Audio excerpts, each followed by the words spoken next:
frente a la lectura que se nos dejó.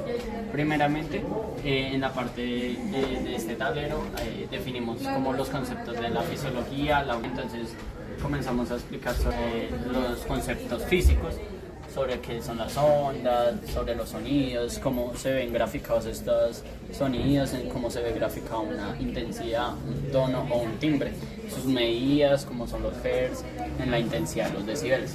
En la fisiología comenzamos ya a hablar como del ser humano, cómo son los niveles de captar sonidos, de qué porcentaje de hertz va hasta qué porcentaje de hertz, cuál es la percepción óptima del oído, cuál es la intensidad que se percibe. Y ahí ya entramos a profundidad con lo que serían las divisiones del oído. Tenemos del oído externo, pabellón auricular y conducto auditivo externo. En el medio, membrana timpánica y ventana oval. Y en el interno, cóclea y órgano de Corti. En el lado de acá tenemos dividido como externo, medio e interno. En el externo pues graficamos que es el pabellón auricular, que está de más de 5000 Hz, y en el conducto auditivo externo más 2500 Hz, para un total de 7500 Hz.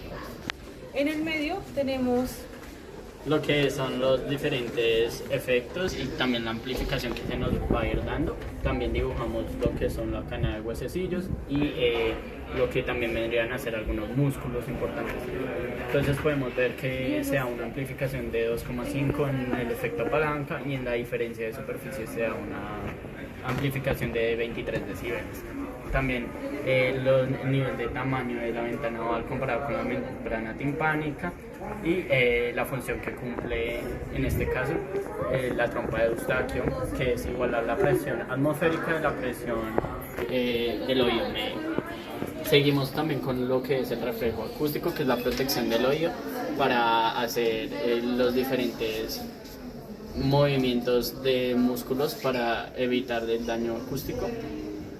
Entonces tenemos el músculo tensor del tímpano y que como está inervado, también tenemos las diferentes articulaciones que están en el oído medio mediante los que encontramos el incubo maleolar, que incubo hace referencia al yunque, el maleolo es el martillo, el estapedial es el estribo, y también la otra que tenemos que es la incubo estapedial, que nos dice que hay la unión entre el yunque y el estribo. Después tenemos el oído interno, que tenemos lo de mecano, transducción, que es igual a energía mecánica, es igual a energía eléctrica, que es mayor al sistema nervioso central. Bueno, en esto tenemos lo de juego de ventanas, que va primero ventana oval, que choca con perilinfa, y de perilinfa a ventana redonda, y es como un ciclo. En la tonopía coclear, entonces hablamos de cómo está distribuido este sistema de Corti, del órgano Corti.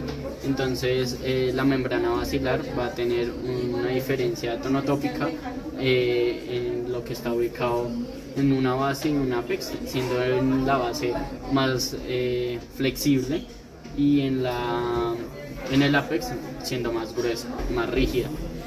Entonces acá se van a dar los sonidos de frecuencia alta, que conocemos como los sonidos agudos, mientras que en el apex se van a dar los sonidos de frecuencia baja, que conocemos como los graves.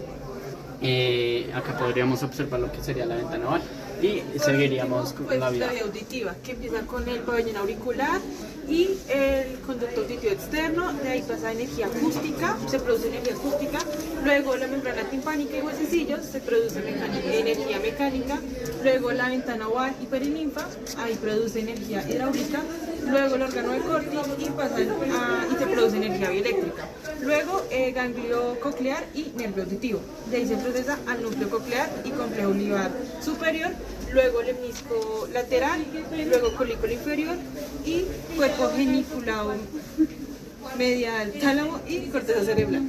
Gracias.